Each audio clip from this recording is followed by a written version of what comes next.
Danny Gasparini. Welcome to this segment of Penn Voice. I am joined today by Alex Melendrez and also Leora, Tanjuatco, Ross, who are all with the Housing Leadership Council of San Mateo County. That's a mouthful, but I got through it. Yes, perfect. Thank you both Thanks for having being us here. I know you were up late last night at a city council meeting. Thanks for just letting us know that, but good for you, and we'll hear all about it, I'm sure. But before we jump into your roles, tell us a little bit about the Housing Leadership Council of San Mateo County, and then we're going to jump into your roles and what you've been doing. So our mission is to work with communities and their leaders to create and preserve quality, affordable homes in San Mateo County. As you can probably know, that's a really hard thing to do, but we focus on increasing money, land, and political will for affordable homes. How long has the HLC been around? We were founded in 1999. Okay, so you've been at this a while. Years. Yeah. Yeah, and you know, it's interesting. I look back on some of the footage from even Penn Voice, and even on the time when I was on council in Redwood City, which is 25 years ago now. The conversation really hasn't changed. We're still talking about affordable housing. We're still talking about the difficulty in building it, and we're still talking about the need for it. I think things have gotten a little bit more complex. But now tell us about your roles within the Housing Leadership Council. So our roles are really to make sure that everybody who works here, lives here, and grows up in San Mateo County can have a suitable place that they call home. What we try to do is we try to amplify people's stories. Not everybody has the time to attend a meeting. There's a lot of people working second jobs because of the housing crisis, even though one job should be enough. And we want to make sure that those stories are heard, specifically the people who have barriers to coming to a meeting or participating in the civic process. We want to make sure that their elected officials hear them. Right. And Leora, you have a personal connection too to the organization. Just tell us about what that is. Well, I have certainly a personal connection to housing because right now I live with my my husband's parents in Palo Alto, and we also have a child, so it's a 3-generational household. But before that, I lived on the East Bay, and I was in a situation where I worked for an architecture firm, and cash flow in architecture firms is pretty tight sometimes. Right. And so I wasn't making a paycheck, and my rent was still due, right? And I developed a autoimmune disorder because of the stress of not knowing whether I was going to be able to pay my rent, even though I was working full time. And it really gave me empathy for people who, through no fault of their own, are struggling due to like the high cost of their rent. Right. I couldn't save anything each month because, you know, my rent was already about $1,000 and I wasn't making that much more. So it's really sort of opened my eyes because I think I grew up sort of learning if you work hard, you'll be able to survive. And I was like, wow, I'm working really hard, and it's still, things aren't lining up for me. So that's when I really started to become an advocate and to look at, okay, why are we in this situation and what can we do to solve it? And I think, Alex, you have a story too. My connection is very similar. I also live in a 3-generational household. I live with my parents. I'm 26. It used to be when you were 18, you would be able to move out for fun, but that's not the case anymore. I live with 5 adults, my 2 parents and my 2 siblings. One's 24 and the other's 36. And my oldest sister is also raising her son, my 2-year-old nephew. That's 5 adults who all make an income, and if we can't afford to live anywhere by ourselves, imagine how hard it is for others who are renting or have a larger family. I'm lucky I haven't been displaced, and it's not always a comfortable living, but I know that I have it better than others sometimes. Right. So given your personal connections, I know this fight is something that you do every day, and long hours with it, as you mentioned, a city council meeting until 1:30 in the morning, which is really actually quite normal, as our council meetings are packed with people that sometimes don't want to see affordable housing come into their communities, which is something that might be odd to others to understand does happen, but it does in fact happen.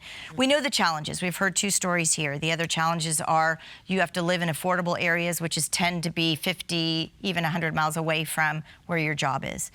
We don't have lease agreements anymore that are long-term. So you don't know what your lease agreement might be, your rental agreement might be next week, next month, at the end of your tenant agreement.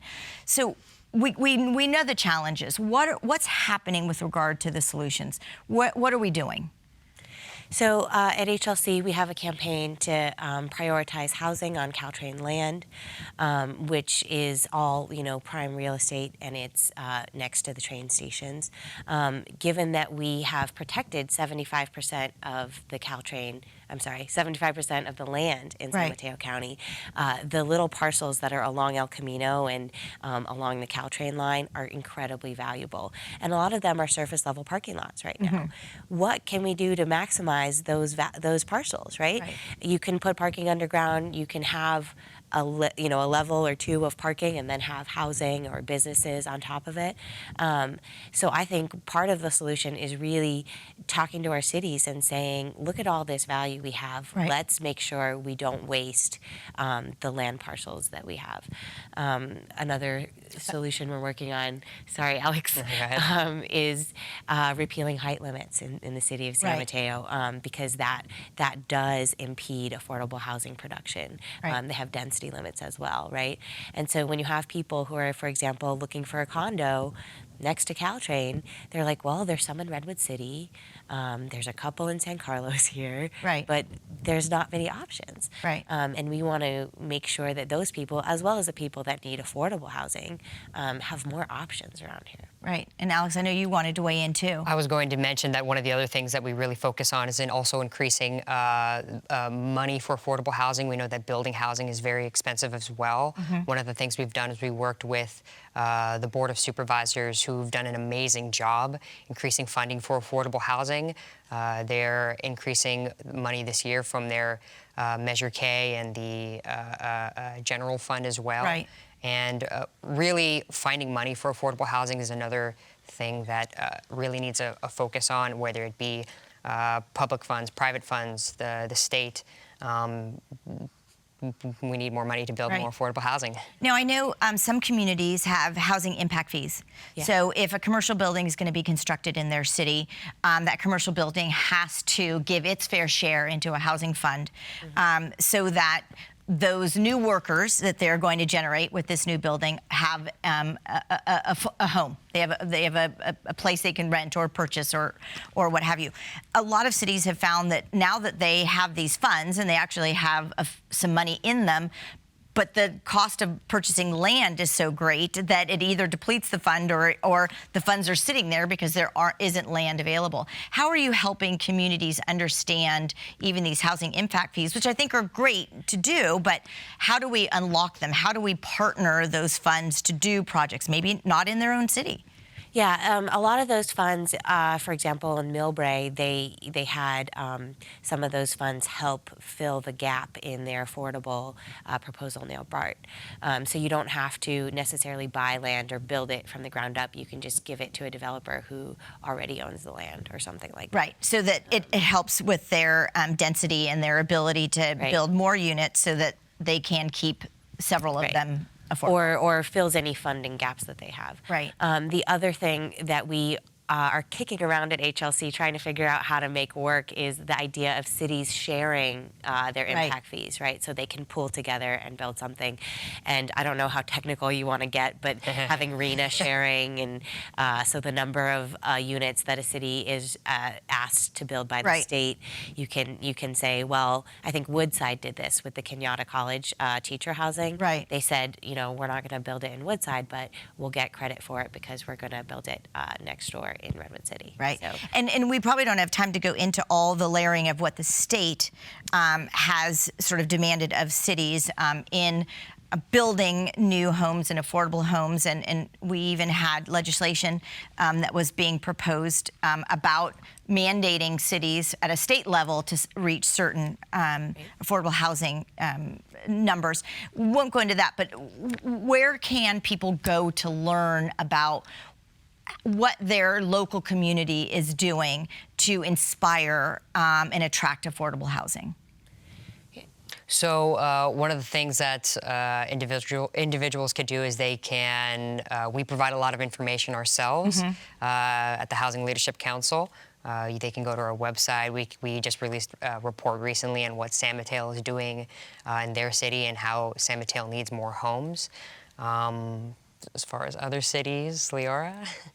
So basically, if they just give you a call and they can say, look, I live in San Carlos, what can I do to help encourage my community? Or there is this project and I want to be supportive of this project.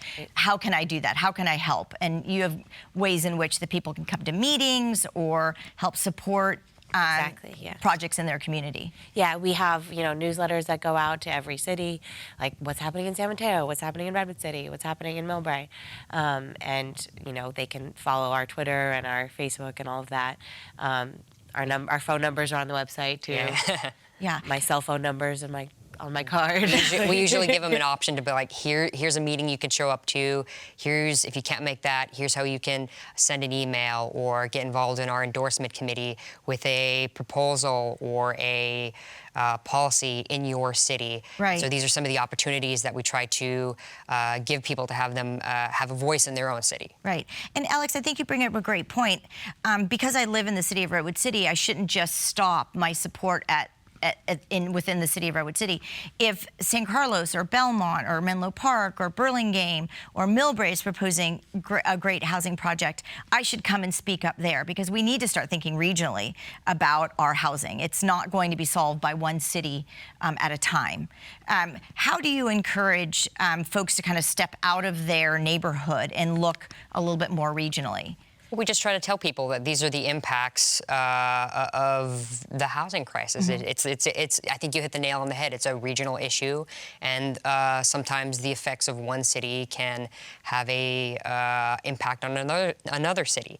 And so what we constantly try to do is to tell people that this is important. You should come out to of obviously your own city or your own jurisdiction, but try to come out in support of more housing in another region, because it could have an impact in your neighboring city. Right. Yeah, I think, some people that we talk to are like, listen, I bought my house a long time ago. I have sympathy for people that can't afford it now, but I don't need affordable housing. And I was like, well, do you like to go to the coffee shop? Like, what about the barista there? Or, are you planning on getting old? Because if you get older, you may need some in-home care one day. And if you do, is that person going to have to drive 2 hours to come help you in your home? Are they going to live with you? Or, how is this going to work? Because because care workers can't afford to live anywhere in the Bay Area. Right. So really having this attitude of we're all in this together, right.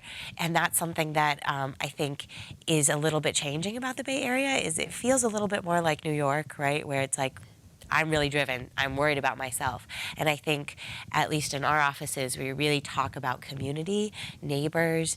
Why does it matter if your neighbor's grandkids, have to move to Texas? Right. Something that really recently was a little eye-opening to me, and this was on my own time actually, was when I participated in my own city's National Night Out. And I asked, it was in the city of San Bruno, and I asked my local firefighters and local police officers, as well, like, well, do you live in this city? And a lot of the times the answer was, no, I grew up here, but I'm actually commuting in from 2 hours away from the far East Bay or the far North Bay. I'd like to live here, but I can't afford to do it. And that has an impact on our emergency services and the ability for them to respond in a timely manner, because it's a drag on their personal lives. there's risk for accidents. Sure. And it's... and in a natural disaster, can they get here? Right. Right? I mean, if Exactly. we do have our main thoroughfares. The large, big earthquake. What always surprises me is I think if you were to ask someone the general question, do you care about the quality of life in your community? Everyone undoubtedly would say yes. But we somehow have linked affordable housing not a part of a quality of life in our community. Right. It's something that's completely different. And so I always like to say to people, if you care about the quality of life in your community, then we care about housing for all of our residents and housing that everyone can be a part of and feel comfortable and have accessibility to. And I think that is part of the question. We think about affordable housing as these large community developments, but it doesn't have to be. You're also working on different other kinds of ordinances and policies and ways in which to bring housing, not maybe at 100 units at a time, but 1 or 2. Tell us about that. Well, there are also buildings of affordable housing here that people don't even know are affordable housing because they look like apartment buildings, right? So, and that's true in Redwood City and San Mateo. There's a lot of affordable housing in Palo Alto that have just been built a long time ago. Right, we just assume they're not. Right, exactly. But I think what you're talking about is, having granny units, right? Right. The state stepped in a couple years ago to mandate that every city needed to allow them. They gave them some time to flesh out the rules, and that is still happening. I think Millbrae met about their particular rules for having granny units in Millbrae. But that's something that my husband and I have talked about, had little drawings of in the backyard. Like, what if we could build a little cottage back here? And I think that's a very effective solution. It takes a long time, and it is a little bit more expensive than I think people might have thought at the beginning. Right. But it's definitely one of the solutions to the shortage of housing that we have. Right.